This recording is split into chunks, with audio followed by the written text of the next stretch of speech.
Most people have some type of overgrowth in their system. Dude, you got parasites from jumping in that river wherever you live, or walking around barefoot in the summer, and then the tongue emerges up from the heart. If you have a tongue tie, then there is a physical restriction that's putting pressure on the vagus nerve. My friend Guy gets his cut, and he said his entire nervous system chilled out. He goes, I didn't realize how I had been trying to chase calm and peace. It was a biological thing. If you don't know what to do, or you're not clear on the next steps, don't drink coffee. It helps you project whatever's happening internally, externally.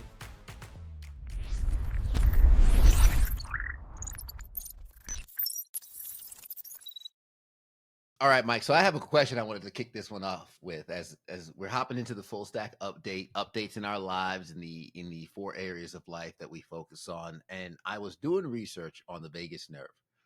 And I learned about, I guess, vagus nerve toning. Mm-hmm. Is this a thing? Right? It's a thing. Yeah.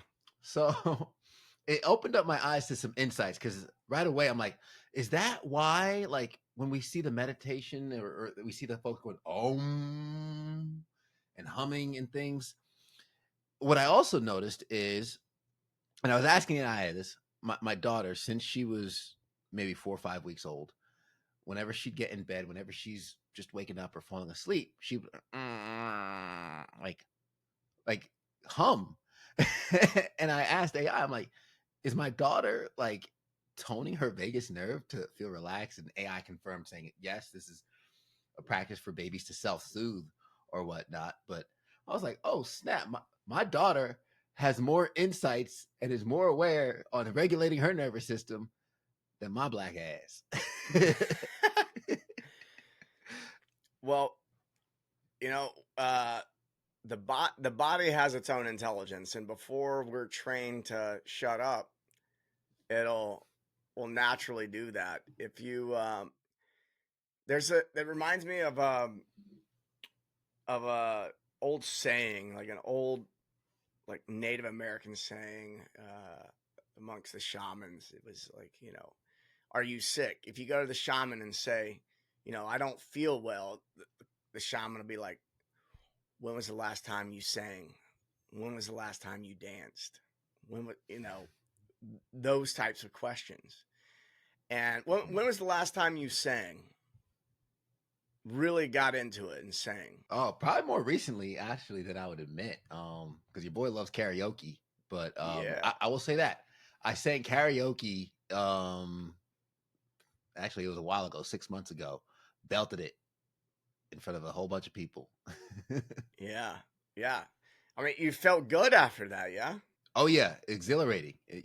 Karaoke, so you're nervous, the stage fright, but then you get up there and then you do what you do. Palms are sweaty, knees weak, arms are heavy, but Mom Spaghetti stayed down that time. The vagus nerve is really big in the breathwork communities. A lot of the breathwork people are doing is there to condition the vagus nerve. And the cool thing about the vagus nerve is that's sending information from your gut to your brain and from your brain to your gut. Information is going both ways. If your vagus nerve tone is great, then it's a lot easier to stay calm under pressure. You're more likely to respond versus react. You're likely to fall asleep. Your HRV is probably going to look really good. And humming is really great for it. There's different tools. I've done a lot of stuff with breathwork practitioners where we're humming different tones, and noticing the feeling and how it changes over time. The oming that you referred to, when we're growing up and we see some monks oming, we may go, that is some really weird woo-woo stuff. But there's some science is coming in and doing research and finding that this stuff has validity. A really interesting thing that I learned a while back around the vagus nerve is it comes up. So one of the first things that forms in the embryo when we're being formed is you have the heart, and then the tongue emerges up from the heart. Yeah. Real trippy. And so it's connected. And so a lot of people are born with a tongue tie. I was. Anyone who has a child or has had several children or pay attention to other parents, ask them, or maybe you have the experience of having a child that had a tongue tie. If you have a tongue tie, then there is a physical restriction that's putting pressure on the vagus nerve. And so I remember one of my buddies, Guy Ferdman, he personal development guy, really dialed in. And so his daughter was born, not his daughter, his son was born, and they said he has a tongue tie. We need to cut it, and he learned about it in that moment. And then the doc looked at him and goes, "You have a tongue tie." He goes, "No kidding." So he gets his tongue tie repaired, and there's different ways to do it. There's tongue tie physical therapy. There's tongue tie. You can get it cut with a laser now, and you got to follow it up with physical therapy. Sometimes all you need is physical therapy. You don't need to get it cut. So my friend Guy gets his cut, and he said his entire nervous system chilled out. He said, "I've been trying breath work, meditation, all these, development programs, plant medicine, tried all these different things. Tongue tie, snip, boom, instantly." He goes, "I didn't realize how I had been chasing. I'd been doing all these things trying to chase calm and peace. And it was a biological thing of, oh, we just need to correct your tongue didn't separate properly when before you were born." And there you go. More we know. Now I'm gonna like look in the mirror, checking my tongue. Like, am I? Yeah. Yeah, am I Yeah. tongue tied? No, that's fascinating, and I came upon that because was just doing some research. This was the automated drive home towards the end. I said, let me ask AI some questions and learn a little bit more as I focus on my business, and I wanted to educate myself because I'm realizing um, the the plight of entrepreneurship is you recognize that your goals, if they're big enough, will require something different of your current self. And Absolutely.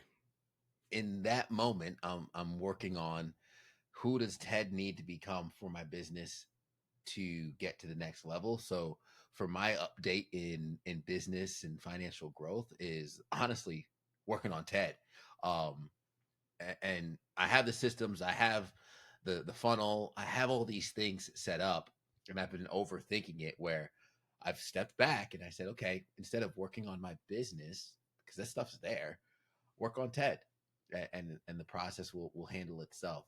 So that's where my focus and drive has been, and I'm still educating myself and implementing. The implementation point has been my biggest breakthrough because being, I wear my blue light glasses, like I'm the studious person here, but um I get caught up in the amalgamation of information, just bring it all together and learn. Well, if I read about kicking soccer balls for 2 years, but I never kick a soccer ball, that doesn't make me a soccer player. It just makes me very well read on soccer. So I'm working on taking the action and the implementation of a lot of the things that we're talking about. And the irony there is there's results coming in my business. Emails landing in my inbox, payments just landing in my Stripe account that from an email I sent a week or two ago. Like, oh, wow, okay. So things taking a little bit of a change, which has been great to see, but also very counterintuitive because I'm doing less but getting more. There's this writer I follow on X, and he said, if you don't know what to do or you're not clear on the next steps, don't drink coffee. Once you're clear, use coffee to fuel the execution. And I go, wow, I really felt that for myself. Is if I'm not clear, then I need to be more reflective. And something like stimulants doesn't really help you be more reflective. It helps you project whatever's happening internally, externally, getting more of the same. But if you have a clear plan ahead of you and all you need to do is execute, yeah, pour a little bit of gas on that fire and start executing. So it sounds like you had some insights and you've done some work on yourself to a degree where you go, oh, I know exactly what to do. I've collected all this information. I have a plan. Maybe I'm not executing it. I'm still thinking I just need to learn more and then it'll happen magically in some way. Not consciously. That's not a conscious belief. That's a subconscious belief. But uh yes, that reminds me of that. Yeah. And to your point, it's more of a reflection of, um, and transparently on the podcast, I think I use lack as an excuse. So I was always looking for that missing piece. When I get the new computer, then I'll be able to upload Yeah. in real time. I'll be able to write better. When I get the technology. So the attention towards lack was always the excuse or the limiter for that next level. Whereas the aha moment or the reassessment and the reapproach is, no, you already have everything you need. Sure, things could be faster, better, more optimized if you have more staff. Don't discredit that, but what you have now is more than enough to get to where you want to go. And that reframing has allowed me to slow down a little bit and not feel so scarcity mindset, like I need. It's more abundance of like, okay, I already have it. I could be diligent with what I have, and also the piece of what I accomplished today is great. Tomorrow will worry about itself, and I can eat me each day with, this is what I'm looking to do today. I'll be attentive and present, and at the end of the day, as long as I gave my attention, and I love the 80% rule that you gave before, um, I'm okay with the efforts at the end of the day, no longer feeling like I didn't accomplish anything at the end of the day. Cause that was another trait, was I'll do a full-time job. I'll record 2-3 podcasts. I'll do a coaching client. And then at the end of the day, I'm like, crap, I feel like I didn't do anything. Yeah. Well, it's a classic mindset shift to make. What I'm hearing right now is the when you said I had a lack, I was focused on the lack, and that is the focus on what is not. And then the flip of that is focusing on what is. So, oh, I don't have this, I don't have that, I don't have the tech I need. But if you say, what is it that I do have? I have an iPhone that works fine. I have a laptop. It's not exactly what I want it to be, but I have a laptop. I have whatever it is. I have all these things. I mean, shit, dude. If you have a phone, you can you could run a 6-figure business off of a phone by itself. You could start some type of program. You could teach something you're an expert in. Uh, everyone's good at something. They're better at other people at this thing that they could teach them to do, and they could charge for it. So, yeah, focusing on what we do have versus what we don't have, and this is where language comes in real handy. Is what's the what are the amount of negations that are coming out of your mouth versus the affirmations? So negation is anything that has the word not in it, or doesn't, can't, won't. You know, the conjugation of not. And so, you know, I went through a practice for a period of time where I didn't allow myself to use those words at all, and it it shifted some things for me. And so, anyone who's experiencing that, I recommend doing the same. I hear a little bit of the soft talk, solid talk that Kyle Langen introduced me to, Mark England and Lifted and all that, was Mm-hmm. where I had to reassess the language I was using and the stories I was telling myself, and how that was perpetuating into not just my business and my finances, but even into my health and my vitality, where, shifting over to that side of things. Having a daughter, everybody projected the fact that I wouldn't have time to work out. I was like, oh, challenge accepted. Let's see what happens. Um, I could say my daughter was in the gym with me when she was just a few months old. But now that she's mobile, she doesn't do well in the gym as much. But take her running, the running stroller. I was sitting there. I gave her snacks. I had music playing. I'm like trying to make it as good for her as possible. I don't want her to fuss. Come the end of the workout, after I think it was like 3-4 miles, this baby fell asleep. tired her out Mm-hmm. more than it tired me out. So Yep. okay, Yep. check. But you learn how to integrate these things with family and that health and vitality part. I'm probably I'm lighter than I was. I've maintained some good strength. I lost a bit of muscle with the increased cardio from running and Muay Thai, but I feel the most um, versatile in fitness that I've ever felt, where I could run, I could still lift. I have a bit more endurance now, and I'm excited to put that to the test here. And Mike, we're about a week and a half away from this High Rocks race, man. Some Oh. days I'm like I'm gonna crush it. Other days I'm like, what did I do? That's a good spot to be in. Oh yeah, how you living? How you feeling? How's the fitness, the health and vitality in your world going these days? Really well. I just started a cleanse, and I landed in ketosis last night. So I do a what I aim for is I used to do it once a year. I'm doing it twice a year now. So 2 months in the spring, 2 months in the fall. So I started on Monday morning, and it's Thursday afternoon now, and it's a ketogenic diet with that's a little bit stricter than normal ketogenic. No dairy except for ghee. I can use ghee. And then I do basically an antifungal, anti-parasitic protocol. And so um, most people have some type of overgrowth in their system. And so I had an overgrowth in my system since I was a kid, which showed up as like rashes on my feet and things like that. And Hmm. so for the longest time, I just thought that that was normal. And then I found that when I cleaned up my diet and I went into ketosis, it got better. So I dug deeper, and then I was like, oh, there's these anti-parasitic, antifungal uh, diets and supplement protocols. And I tried one of those out years ago, and everything got a lot better. My energy went up. I go, oh, normal feels way better than what I've been experiencing. And it's so interesting because I mean, I've done a lot of epic shit in my life, and I was operating at a fairly high level, and yet nowhere near my potential.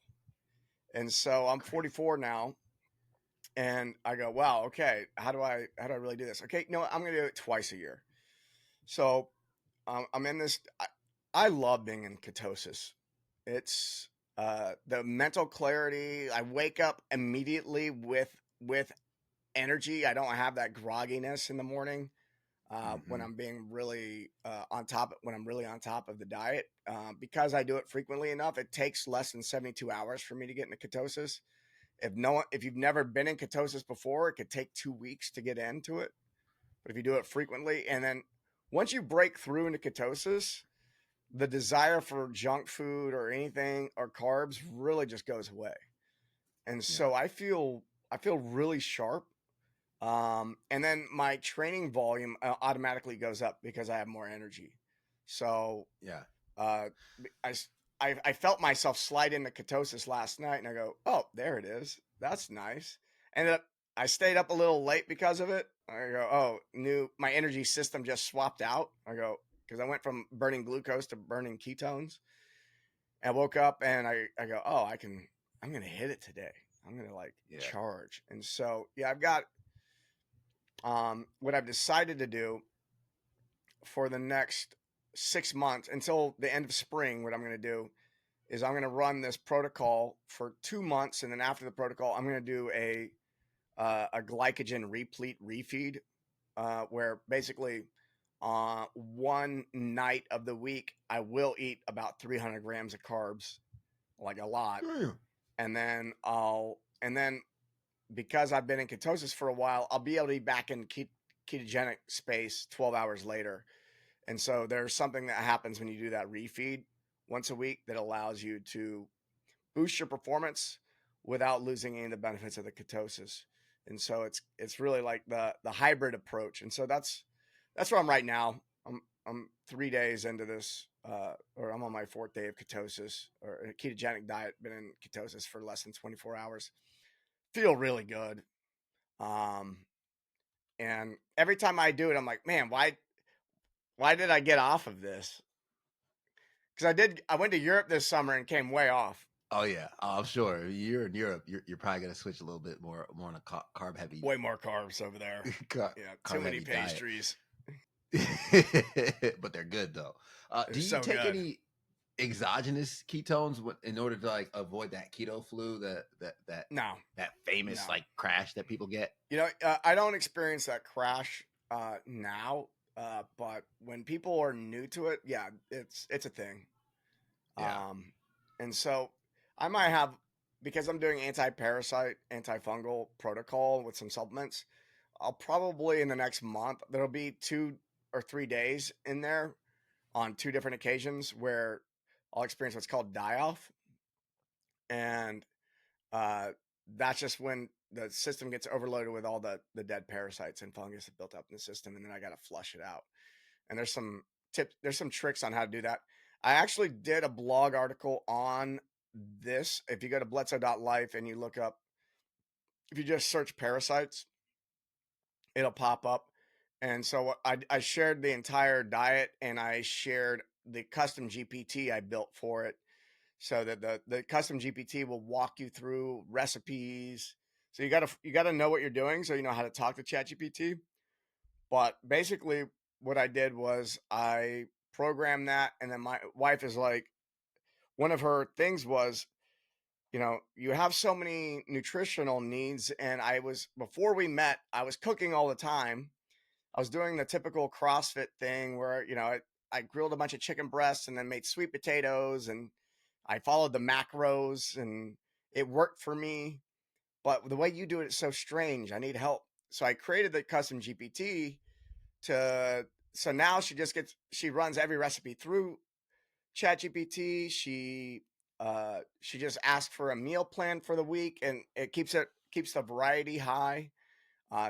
She's learning how to prep things she didn't know how to do before. So anyone who wants to do that, I recommend everybody do it. Everyone's got some type of parasite or something like that.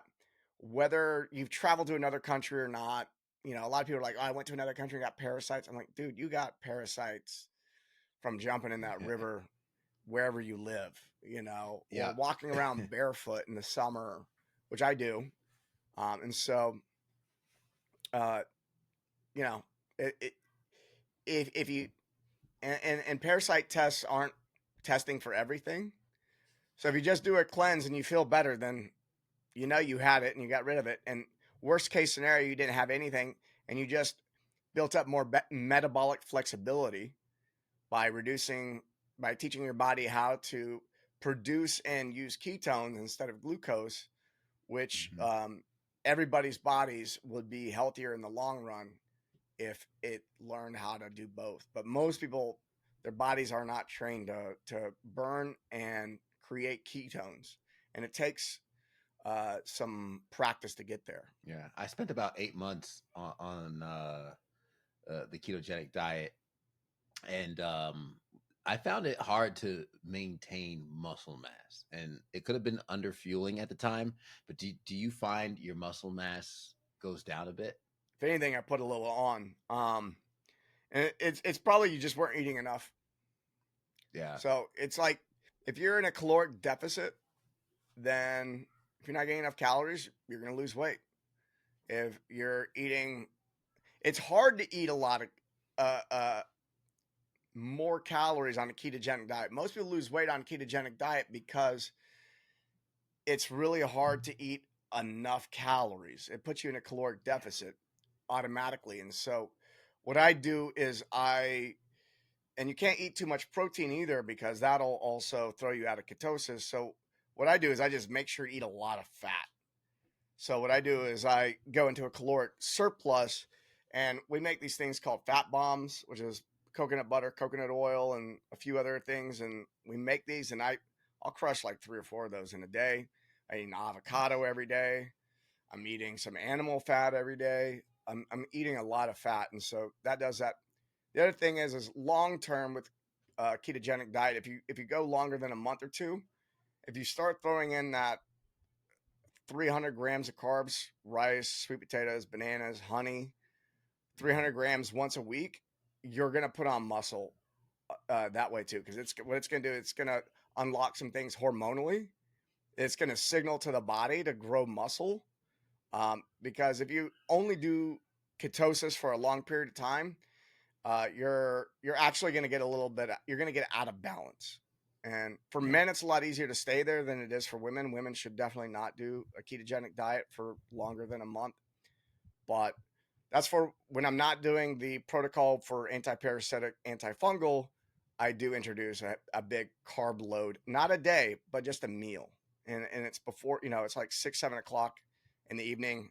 I get this huge insulin spike, which then creates an entire cascade of other hormones to be created. And it boosts the mood. It does a lot of things. I won't go into all the details, but that's, that's where a lot of my attention is at right now is fixing the fuel and the biochemistry. And when I do that, the training is just so if you're fueling properly, training becomes easy. This this venture I had into the ketogenic diet is a perfect segue into the relationship piece of things, relationships and leadership, because um, I'll start at the end. We got married, so the relationship survived, but early on, I'm deep into the ketogenic diet. My wife, who is not a big fan of cooking, made this like Asian like honey chicken mix, and so this thing's basted in honey. And I came over, and she had the corn, the honey, the chicken, and all everything. Which there's sugar in corn, folks. Uh, and I was like, "Babe, this is a great dinner. I can't eat it." And let's just say your boy had to supply his own meals from that point on Oh moving yeah. forward. Oh So yeah. how's the is the household on this diet, or just you on the diet? How's that kind of going with the relationship? The household is on the diet. That definitely makes it way easier. And so the rule is, so the way we handle it is, first off, you have to sell whatever it is to to your partner. And so you have to really focus on what is it that they're going to get out of it.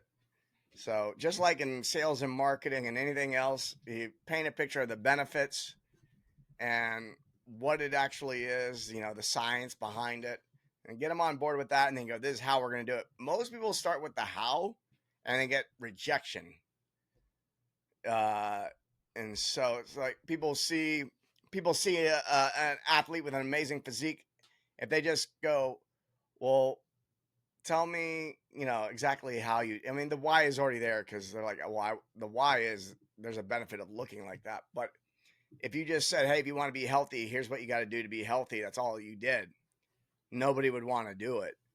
But if you really say, okay, you're going to have really great energy, your hormones are going to balance out,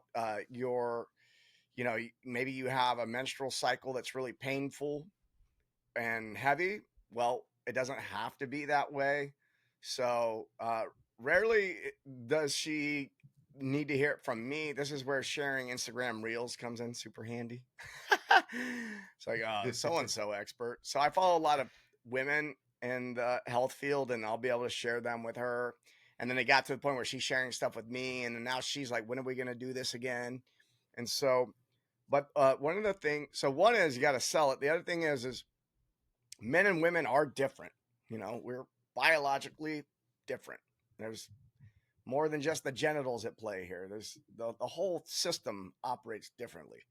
So I may be in a really strict ketogenic diet, but if she starts experiencing certain symptoms that basically indicate that she's not getting enough carbs, things like squash are available. So we can eat the same thing, but she might have a side of carbohydrate there. And so she doesn't have to change everything. She just gets to have some, there might be some fruit in the house. There might be some squash in the house. Some, there's no rice, no grains, none of that, but some really simple things that she can get access to. And if she has it on her plate, doesn't bother me at all. I feel amazing.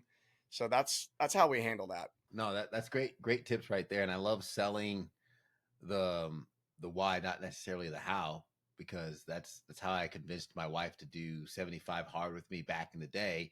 I spent 6 months, Mike, talking about 75 hard. We're gonna do this diet and all that. She's like, nope, nope, nope, nope, nope. And what ended up getting her was every day we have to do an outdoor workout for 45 minutes. And I said, I commit to that outdoor workout with you for 45 minutes. And her response was, you mean to tell me I get your undivided attention for 45 minutes every day for the next 75 days? Sold. And that was what got the hump over the camel's back. And looking at High Rocks, we want to do a High Rocks together. The sell on that was we're going to train together.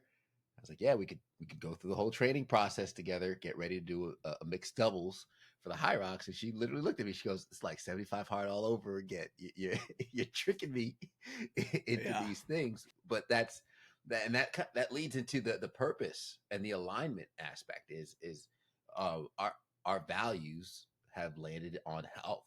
Our values is wanting to be vibrant parents to our daughter.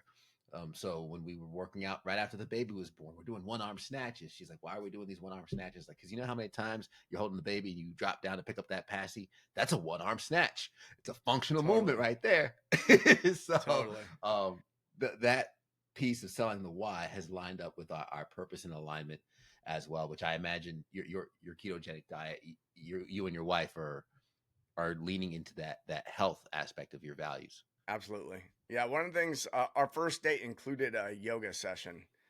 So for anyone who's single and wants to have a partner that has similar values, bring those values to the first date. And that'll create an anchor experience where you go, we do physical activity together. And the yoga was actually her idea, which was a huge selling point for me, where I go, okay, I like this one. So bring your values. I think a lot of times people on a first date try to put up whatever facade, or I'm going to do a nice restaurant, or make sure I pull up in my Bugatti or whatever it is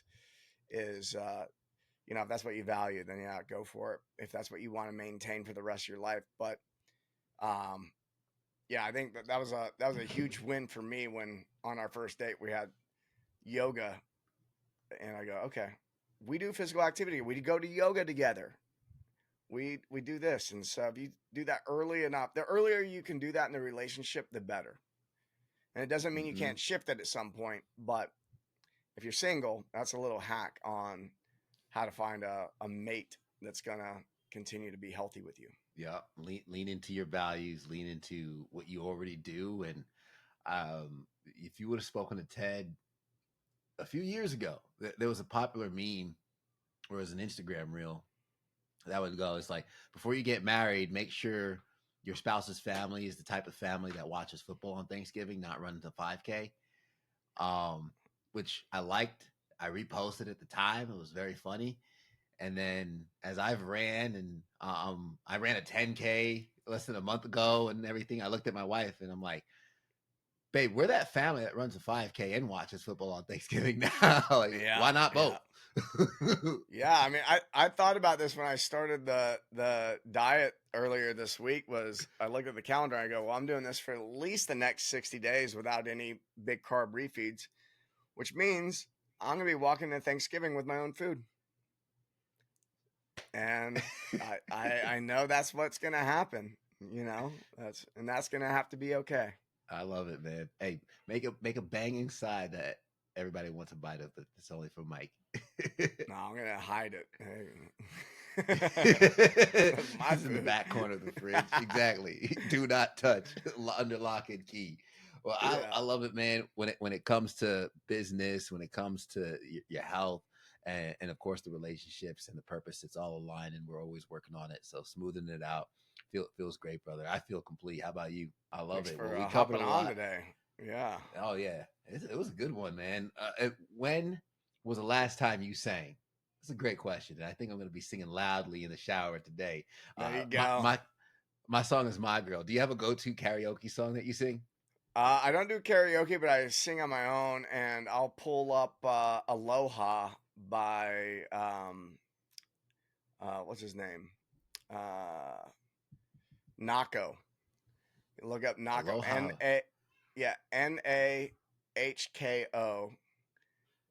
He was part of a band which was Nahko and Medicine for the People, but he has a song called Aloha, and it's a awesome sing along. It's a feel good song. It's medicine when you sing it, and Nice. so it's reminding me. I get to load that up and sing that. Sometimes I might be in my little studio office in here, and I'm sure my wife can hear me singing it. Yeah. I'll make sure to do that frequently enough. For all the listeners, speaking of uploading, go ahead, upload this podcast, have AI take Mike's voice and have them sing Aloha in Mike's voice so you can get the best experience and the rendition of that. If you're AI not is going to clear, do it better. AI will do it better for sure. It's not for others, it's for me. But we can all enjoy it and experience it. If you're not clear, don't drink coffee. If you don't know what the next step is, why get fuel towards your stagnation? And then focus on what is instead of what is not. Your mindset, right? Whatever you focus towards and whatever you put your attention to, that energy will flow. Negation versus affirmation. Audit your language. What are the words you're using? Are you counting yourself out before you even start, before you even take the next step? And you have to sell what your partner is going to get out of it, not the how. That's building the alignment with any practices that you're learning from this podcast, and then you're implementing into your life, and your partner's looking at you like this. Don't sell them the how, sell them the why, and bring those values on your first date. If you're looking for that partner, you don't want to do something on your first date, a facade that you're going to have to put up and keep up for as long as you can. No, be you, be authentically you. The things that you enjoy, your spouse is already doing them too. You just got to bring it to the first date and do it together. With that being said, live that full stack life, live more, work less, but also enjoy the benefits that this life has to give. That's Mike. I'm Ted. Thanks for checking out the Full Stack Podcast. We'll catch you guys next time.